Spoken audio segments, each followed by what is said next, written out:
Hey everybody, Sean Black here, Norse Pagan Shaman. Got a few things I'd like to talk to you about. A lot of you folks are new to all this stuff, and so I'm going to talk about three major things, just for a little bit. Mythology versus spirituality, Philogia, and animism and ancestor veneration. Again, this is going to be kind of brief. I just want to touch base on these things for those of you that have never heard of any of this stuff and maybe are interested in practicing our spirituality after having been exposed a little bit to our mythology and our sagas, usually referred to as our lore. So let's talk about that. Mythology versus spirituality. Okay, so first of all, I'd like to point out that knowing our mythology does not qualify you to engage in or teach our spirituality, okay? Spirituality is a living thing. It has been in kind of asleep for almost 1,000 years. It's still been within us. It's still been alive within us. It just hasn't been expressed, you know? So, but, you know, wearing a hammer and having read a little bit of the lore doesn't make you a heathen, okay? There's a lot more to it. There's some actual work you have to do. And remember, our ancestors were real industrious folks. And integrating the spirituality as a separate thing into our lives wouldn't have made a hell of a lot of sense. That's not really how we did it. It's a way of life, okay? So, having said all that, being a leader or a teacher within these communities, you know, that's a difficult thing, really difficult thing. And people have to try it and they have to fail in order to learn. So if you've got people who have, you know, who you've been looking up to and they, you know, they're just not cutting it really, or their, you know, their ideas of our spirituality are way different than what's being practiced by people who are sort of successfully doing it and showing results and integrating this into their lives. It's okay. Don't be too hard on them. None of us have any sort of guidance here, right? That's part of why I'm doing what I'm doing. And what I'm doing is trying to share with you guys that there's an example that each of us, historically, okay, when we go back in time and look at some of these things, we all did these things a little bit differently, okay? What I want to share with you guys is how I've been doing it, how my ancestors did it to the best of my knowledge and the best of my experience with my ancestors.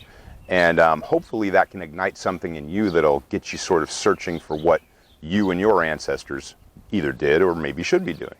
But I'm not here to make those determinations for you. I just want to give you the tools so that you can discover these things for yourself. And that's what my whole deal is. So, what I really want, I want you guys to lead yourselves and your families and your kindreds and maybe eventually your clans if you can do all those other things, you know? So this is what the folk soul demands. This is how it grows. This is how it comes back to something like what it used to be, but in a modern context, okay? Now that makes us, as much as you may not like the title or the label, that makes us neo-pagans, okay? That's what we are. There is no unbroken line of custody regarding our spirituality, okay? We're reawakening it on a different continent, most of us. You know, if we're here in America, it's the land spirits are different here. And we'll talk a little bit about that in animism and ancestor veneration. But so you are responsible for setting up your traditions as they apply to the land upon which you stand and the blood that courses through your veins, okay? Everybody in Northern Europe did things just a little bit different. We're discovering that the differences between the Celtic tribes and the Germanic tribes really aren't as big as some people would have you believe. And these are some of the things that I go into detail in on my Patreon, and you know, and if you have the misfortune of being one of my students, then we go into excruciating detail about these things there. But, you know, it's helpful. Just remember, birth is painful, and this is part of that process, okay? So, since I touched on the difference between our spirituality and mythology, I want to mention that I do not talk about our mythology very often, okay? I sometimes reference the sagas because they're a little bit closer to recorded history and they have some value there. But there's plenty of people reading and presenting and doing all kinds of things with the mythology. And that's good and it's helpful, but that's not what I do. What I'm trying to do is ignite the fire of your spirituality, you know, get you going on this, teach you how to actually work it, give you the tools to find out for yourself how to work it. Because I don't want you to take my word for it. I want to give you the tools. I'm like a scientist handing you a microscope is what it really is, and a telescope, hopefully. And if I can do those things for you, then then I feel great about what I'm doing here. All right, so about the spirituality, there are two pillars of our spirituality, okay? The two most important things you have to start understanding if you want to legitimately call yourself a heathen. And those two things are animism and ancestor veneration, okay? Now, both of these things get in the fucking way of your politics, all right? So if you're at the far right or you're at the far left, you're going to have a hard time embracing either animism. People on the right are going to say, oh yeah, being a hippie, or ancestor veneration. And the people on the far left are going to say, oh yeah, being a racist. Okay, it's neither of those things, and you're not going to know until you get educated about it and start practicing it. But when you do start practicing it, something fascinating happens. The fire ignites inside you. All of a sudden, you see the world in a whole different way, much more like our ancestors did. And that's what I want for you guys, man. All right, so as far as individual, you know, like elements or creatures within our spirituality, the very first and the most important one that you're going to be looking to make contact with is your Fylgja. So remember that word, Fylgja, Fylgja. Fylgja is the most exciting and the most fascinating element of our spirituality, and it's also the first. The Fylgja is born with us. It's referred to as the afterbirth, the amniotic fluid, the placenta, and the umbilical cord, okay? And it's referred to those things for a very, very good reason, okay? In my classes, I teach people how to understand the universe, if you will, in three ways. First, in an energetic way. Second, in a mental way. And then third, in a physical way or manifest way, okay? So what I just mentioned is a physical manifestation of a very powerful energetic flow, all right? And when you start to understand how all this stuff works, it'll just blow your mind how complicated, interesting, and beautiful our ancestors and their spirituality really, really was. Okay, so the Fylgja in young kids will also manifest as an imaginary friend.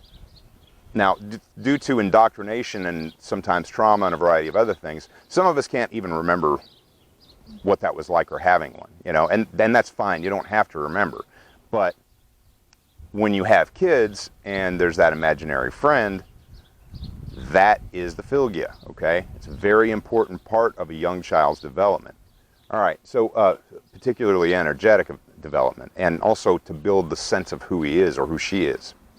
So after the indoctrination happens, all that stuff disappears for a little while, and it can remanifest as a fascination with a particular kind of animal. Now, the common ones in the Norse culture are going to be, of course, the wolf, the bear, the raven, and the boar. And that's also shared with Celtic culture. So, and that's pretty interesting. Many, as you start to explore this, you're going to discover way more parallels between Norse, Germanic, and Celtic cultures than there are differences. But I will say that each tribe, each village, each clan, each family, very likely practiced a vastly different version of the same thing, okay? And there were no rules to motivate people to do those things. It was, you know, it was the conditions of life and the functions of the time and what was happening and where they lived and who they were. Those were all major factors. There was not some centralized religious anything, and this is not a religion, okay? Well, to be clear, for tax purposes, it is a religion, okay? But then we're talking about legal definitions, which are different than English definitions, and, you know, that can get really convoluted. But to be clear, as we practice it, describing it in the English language, it's not a religion. It's a way of life, a different thing, okay? And don't let that scare you. That just means it's easier to do it right, okay? And easier to make changes when you discover some part of it that is, you know, potentially working better, or some part of it that you want to explore. Now, so Philgia, it's incredible, it's super exciting, and it's a great way to start off your exploration of your heathen spirituality.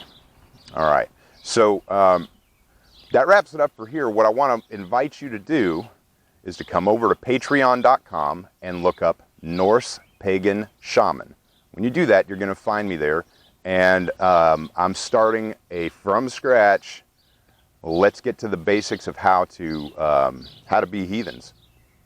And I'm inviting you guys all to join me in those videos. We'll be talking about the spirituality, not the mythology. There's plenty of great people I can point you to if you're interested in just the mythology, or if you want to augment your spiritual practice with a good knowledge of the mythology. Well, I got a lot of great friends that do that, and they're really good at it. Norse Pagan Shaman on social media, that would be MeWe, M-E-W-E, which is not the Chinese-owned company, okay? It's a different thing, all right? MeWe is the name of the social media platform. There's no censorship or information flow restrictions there. You can be who you are, which means you kind of got to be a little bit more responsible, you know what I'm saying? Or you can just show your ass. Either way, I don't care, but please come over and join me there. There's a lot of great people over there in these groups. You can find me there as Sean Black. That's my profile. I have a page, Norse Pagan Shaman, and I have a group, Norse Pagans. The group is mainly for you guys. I pop in there and I post things to get it going and stuff like that. But it's just, that's a place where all of us heathens can sort of get in there and start networking a little more. The page, Norse Pagan Shaman, that's where I post a lot of stuff that has to do with the classes and the schools, appearances and all that kind of stuff. And of course you can always reach me or find me and news about all this stuff at my website, which is norsepagans.com. And when you put that in, you'll see Norse Pagan Shaman and all kinds of stuff going on. And so it's a little bit redundant, but if you find me at the website, then no matter what changes with social media, because I'm not on Facebook hardly at all, and that's hopefully going to get even less and even less. But I do still have Norse Pagan Shaman Facebook page, and you can go there for like to sign up for appointments and stuff like that until I have a much better platform set up for doing all those kind of things. You can do that same stuff on my website though, so it's not even actually necessary. For a while, I'm still going to do Q&As in Facebook, but you guys are getting to the point where you're asking questions that need more detailed answered. So you'll find some of that in MeWe, but you'll find the majority of it in patreon.com. So Norse Pagan Shaman at patreon.com. So until next time, thank you all, and walk with the ancestors.